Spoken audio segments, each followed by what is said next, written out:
Hello and welcome to yet another riveting show of Cricketer brought to you by 1xBet. I've got with me Mr. Tich. Yeah, I'm disappointed, Mr. Tich, after what happened today. Absolutely. Yeah. He was raring in the power play and somehow the graph went down. The wickets started falling and Mr. Tich, he started frowning a little more despite 2 beers. But that's a different story altogether. 90-run win, a comprehensive victory for India. Are you sad about the way Zimbabwe chased the overall thing? I don't think sad would be the best way to describe it. Disappointed, more like it, because Raza has been talking about us hitting the scores above that 180. Yeah. And we struggled once again with the bat, and Raza being our best player, going out for a duck, that didn't help our cause. Yeah, so it was really frustrating.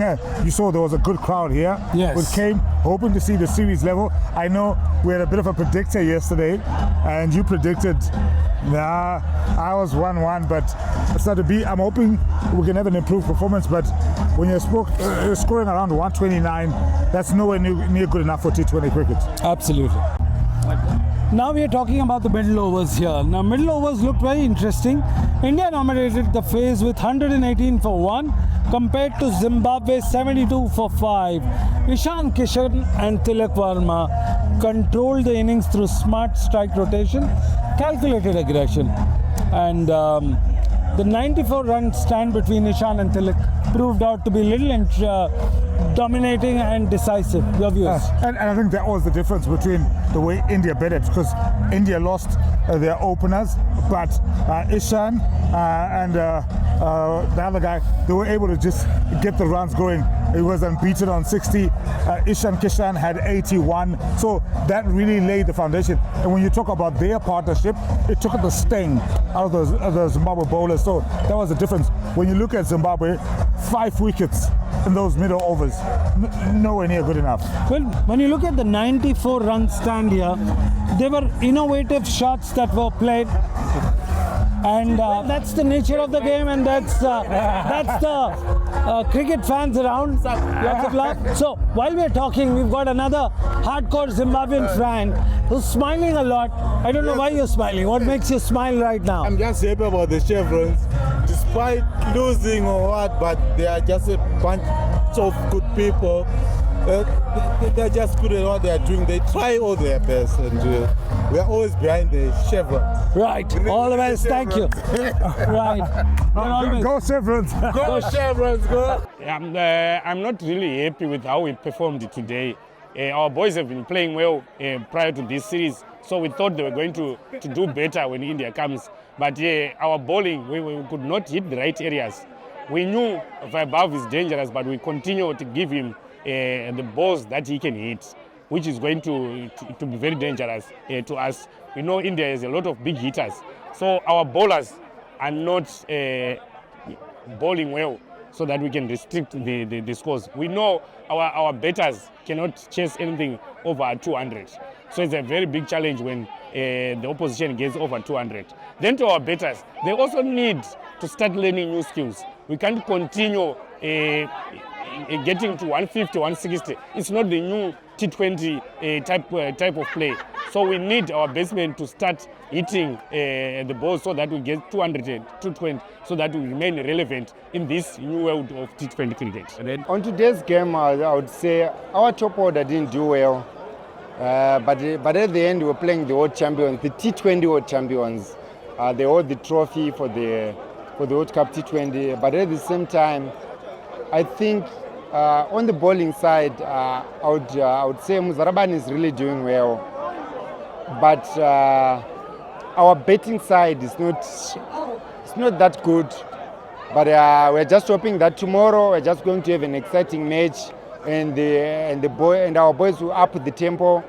And I'm sure that tomorrow we are going to give a fighting spirit, for the game tomorrow. All right. We had a very nice encounter with cricket fans here, and that's what the show is called, for the cricket fans. But when you look at the 94 runs, there were shots which were manufactured. Yeah. They were hitting like that, and they were going on to the A rather than the V. Yeah, and I think it was because of that positivity, that aggression. India's batters were playing with confidence. So they were able to then look at the bowlers coming at them, look at where the gaps were, and try to identify that. And that just put pressure on them. Because, you know, the score that India put up was more than good enough. It was one of the highest scores here at Harare Sports Club, where the pass score is usually around your 170, 180 mark. Also, you get to 170, 180 if you manage to hit 24 boundaries. That's and impressive. Hit 7 sixes like India did, as compared to Zimbabwe. But let's look at the Indians batting. 138 runs in boundaries.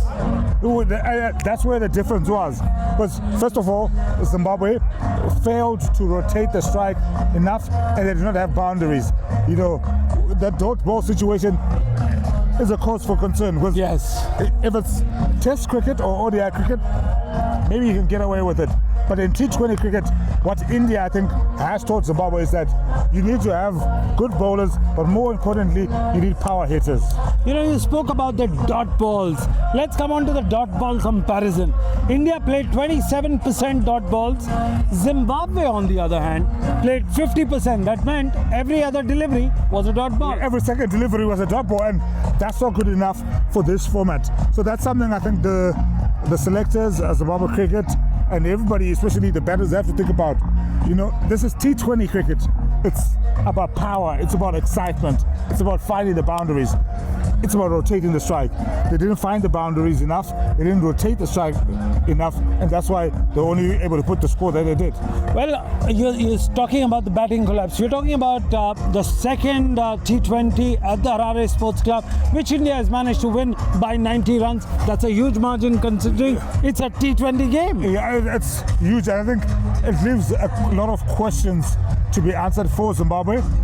They need to have an honest conversation with themselves, because yes, you go back to the Bangladesh tour, they won the ODIs, they won the Test, but they lost the T20s. So I think maybe it's a format that Zimbabwe needs to look at and maybe start identifying players who can adapt to that.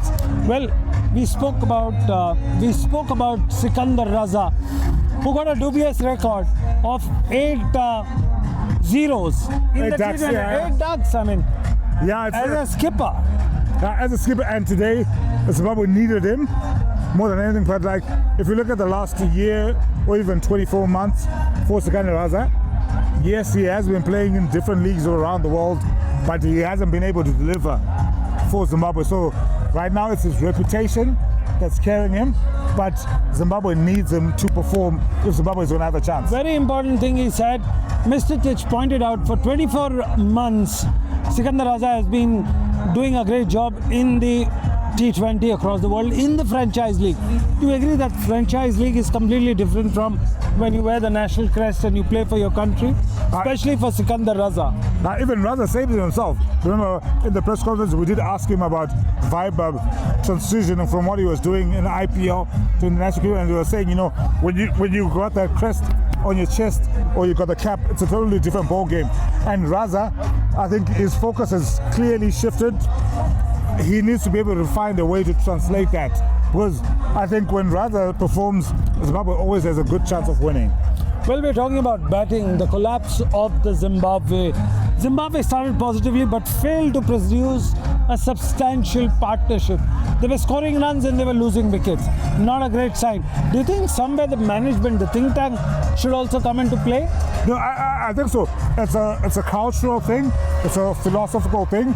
And one thing that Zimbabwe needs to find a way to manage, whether they score runs or not, is the way they lose wickets, because that disrupts everything. So you could have a Brian Bennett, you could have a Ben Curran, you could have a Madere, you could have a Raza. But if they're coming in under pressure, and you know dominoes, when the wicket starts falling, it creates dominoes, pressure. Snowballing effect. Well, Mr. Tich, you spoke about the bowling comparison between the two teams together. Well, extras played an important role. India conceded 8 extras, while Zimbabwe conceded 7. That's all right, but when you look at the bowling part, Indian bowlers shared the wickets and maintained the pressure. Yash Thakur impressed on debut, while Abhishek Sharma picked up 3 wickets. Abhishek Sharma, a part-time bowler, coming in taking 3 wickets. And I think that's the difference, because whenever Zimbabwe has performed well, it's been the bowlers who've set it up, and India have outperformed Zimbabwe in both departments. They've been better with the ball, they've been better with the bat, and that reflects in terms of the stats. But it's ironical we're discussing the fall of Zimbabwean bowling, considering they've taken 2 wickets in the power play. It was a very good start, but like you said, you highlighted one thing and you said Zimbabwe failed, maybe got complacent. Yes. Maybe they got excitable because the crowd got behind them and they thought they have India. But India, credit to them, they showed their character to say, you know what, yes, we've lost 2 wickets, but Ishan Kishan and the captain, they were able to just, power through that middle order. Whereas that same period where Zimbabwe lost 5 wickets, that's when as India stepped the game up, they accelerated. They were actually not as good in the death overs. They won the game right in the middle. Well, when you look at the match analysis, what are the positive takeaways of this match considering for Zimbabwe? I think Zimbabwe, if you look at what happened against Bangladesh, the fielding was slightly better. Yes. I think there were some good catches today from Zimbabwe, but the bowling, it showed signs, but it wasn't good enough because we had Nyamuri, Ngarawa, Mzarabani, as well as I think Brian Bennett, all getting in on the wickets. But we need the main seamers, Blessing Mzarabani and Richard Ngarawa, to be getting at least 2 wickets each. Yes. That will give Zimbabwe something to defend. What about the strike rotation? Are you peeved with the way the strike rotation or lack of strike rotation that has come in? I think it's not just about what we saw this afternoon. I think it's a big problem in Zimbabwe cricket as general, because when you look at modern cricket, strike rotation is key. Yes, in the T20 format, you have to hit boundaries, but when you're facing bowlers who don't allow you to go for the boundary, the way you put pressure on the bowlers is by rotating the strike. Yes. And before, when we had Dave Houghton as the coach, he liked to play a righty and a lefty because he believed that would put pressure on the bowler, because if you're rotating the strike, one ball you're facing a right-hander, the next ball you're facing a lefter, so you don't have rhythm. So we need to be able to just get the basics right as Zimbabwe. Well, absolutely. But one thing, are you happy that the power play, they managed to give them a complete a shake to the best teams in the world? And I think maybe that's where Zimbabwe lost the game, because I think they got excited considering how bad they were in the first T20 with the power play. When they did well in this power play, I think they forgot about the middle overs. That's where Zimbabwe lost the game. 5 wickets in the middle orders is not good enough at this level of the game. Right. Looking ahead, now we're looking at the third T20. What are your thoughts? What will the dressing room behind us looks like when you look straight there? What do you think the Zimbabwean dressing room looks like? I think they'll be talking about redemption. Yes. I think they would have seen the Zimbabwean fans who came out here today who want them to win, and they will know that as much as we've already lost the series, if we can get a positive result against India or even an improved performance, that's going to filter in terms of confidence. Remember, it's a different format, but Zimbabwe is co-hosting the World Cup, so by the time I get to that, there's going to be a lot of pressure and excitement, and they need to improve their performances. One thing good about Zimbabwean fans is that they'll never go attack, abuse or troll the opposition fans. In fact, what you're seeing on screen right now is the dancing images of the fans, and including the Indian fans together in the castle corner. What makes them so special and all inclusive where they get everybody? I think Zimbabweans just love the game. They love the game, and I think sometimes Zimbabweans just want the game to love them back. Because we're passionate, we bring a different element, we sing, we dance. It's different from any other cricket environment, and it's something that we need to start matching with the performances. Well, the third match happens on a Sunday, and Sunday India playing Zimbabwe. What do you think the atmosphere is? And then we'll come back to the dressing room. Are there any changes you expect? Coming back on the fans, what do you expect? I think the fans will still come out because India is India.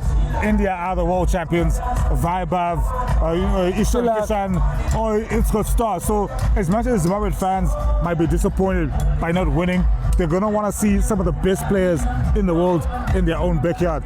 We were sitting at the Centurion, up close to Bristol, so it's such a unique environment. So I'm confident the fans will come out. I don't expect to see too many changes in the starting 11, but maybe I would want to see maybe changes in the order. Maybe bring Emma Devere or Marumani up because they're a bit more aggressive. So if Zimbabwe is going to challenge India, they might need to maybe not necessarily at the top order. Some shock. Maybe a 3-4. That will give Zimbabwe a fighting chance. What about Ben Curran in the entire scheme of things? Where do you see Ben Curran? I think Ben Curran has shown his potential, but he needs to deliver on that. Maybe he needs to make a call to Sam or to Tom and say, hey, give me some notes and how do I handle the pressure? How do you deal with India? I'm sure Sam knows how to do that. Oh, absolutely. Do you think he's sharing enough notes with his brother? Well, in the conversation with Adams, he always says they banter and they talk a lot. They're a very close family, so I'm sure they would have been following and they'll be putting calls to say, you know what, try this, try that. Yeah. Well, absolutely. Now, when you look at the Indian dressing room, do you expect some changes, more changes, less changes? How do you think that? I think we might see 2 or 3 changes just based on the fact that India have won the series. And remember, this is a young and experimental side, so they would also want to see. Remember, they came into the store having lost against Ireland, having lost against England. So having won this series, they've got room to sort of experiment. So it's up to the Indian selectors how they want to experiment. But I think we'll see a few changes come Sunday. Well, there you had it. You saw how Mr. T, the biggest voice in the sports in Zimbabwe, react to the way how Zimbabwe has played the first 2 T20s. Also, now it's time to go back to my colleague Tatinda Ziambe, who talks to Ishan Kishan, and also listen to what the coach of the Zimbabwean team had to say. I feel, wickets did go. 2 wickets, we were down 2 wickets, but at the same time, as a batter, as a batsman who's batting at number 3, your job is to, just watch the ball and just play a natural game. I mean, you have to also understand the wicket. There were a lot of thoughts going in whether we want to end up getting 250, 230, or the wicket is just about getting 170 to 180 runs. So we just have that, and we have that in mind where Shreyas Iyer came in and we wanted to just build a partnership, take the inning deep, and we were just planning to do that, and I think we executed it in a very good manner. नहीं, I mean, बहुत smart भी है weber, actually बहुत smart है. He knows, उसको पता है कि वो क्या कर रहा है, उसको कैसे बैटिंग करनी है, उसको ऑफ द फील्ड कैसे रहना है, ऑन द फील्ड कैसे रहना है. But at the same time मुझे लगता है क्योंकि वो जैसे जहाँ से आता है वहाँ पे डिस्ट्रैक्शन बहुत ज़्यादा होता है. आपके फ्रेंड सर्कल में बहुत सारे डिस्ट्रैक्शन हो सकते हैं, और मैं उस जगह से आके निकल चुका हूँ बाहर, और मैं जानता हूँ कि जब आप क्रिकेट खेलते हो, जब आप इंडिया रिप्रेजेंट करते हो, तो आपको किन चीज़ों पे ध्यान देना होता है. तो मैं बस यही कोशिश करता हूँ. Not only me, I think उसके साथ मैं, अभिषेक, अक्षर भाई, बहुत सारे प्लेयर्स हैं जो भी जैसे भी इंटरेक्ट करते हैं, बस उसका यही ध्यान में रखते हैं कि अभी के टाइम पे वो ज़्यादा से ज़्यादा क्रिकेट के बारे में सोचे, ना कि सोशल मीडिया पे क्या चल रहा है या बाहर के आवाज़ क्या है. रन नहीं लग रहा है तो आप बॉडी लैंग्वेज आपकी डाउन हो जाती है. सो हम लोग बस यही कोशिश करते हैं कि वो कभी इन थॉट प्रोसेस में नहीं जाए, एंड लुकिंग एट वो जैसा प्लेयर स्पेशली, और हम लोग को पता है कि वो अगर पिच पे रहे, अगर वैसा प्लेयर पिच पे रहे तो कितना डिफरेंस क्रिएट हो सकता है आपके टीम में. कि कोई बैट्समैन जाके फर्स्ट बॉल से मार रहा है और आप 6 ओवर में पहले पावर प्ले में एंड करते हो 80-90 रन पे. सो ऐसी चीज़ जब आपके पास ऐसा प्लेयर होता है और आप जानते हो कि वो बहुत ही ज़्यादा यंग है, तो आप कभी भी नहीं चाहोगे कि वो डिस्ट्रैक्ट हो for the wrong reasons. Yeah, he's been working hard in his bowling. The last 3 matches put a lot of effort into his bowling, and he did bowl well in the series against Bangladesh. But at the same time, you've got a frontline spinner who's an offie in Raza. He obviously backed young Bennett with a ball today, and it often goes on what he feels is best out of in the moment on the field, and he thought that Benny was the best option there. And there's like I say, it's obviously up to the captain's decision in the moment, and he himself is an off spinner. So I don't necessarily say he should have had an over. I think the decisions were correct on the field. Yeah. So yeah, if I'm getting your question right, I mean, obviously it has changed. We've changed the finishing role to see if we can sort of figure that piece of the puzzle out. And Murray's been brilliant in that space in these 2 games. He's shown real good signs within that role, so that's exciting. Obviously, Wesley's come in. He wasn't with us at the World Cup, so there's another new player that's coming from the World Cup, and then Ben Curran's played. So there's already sort of 3 changes, and then Newman's played in this series. So that's the 4th. He wasn't with us at the World Cup. So certainly we're looking at those guys now and seeing how they go and giving them a fair opportunity, and then we'll move on from there. No, the guys are feeling good.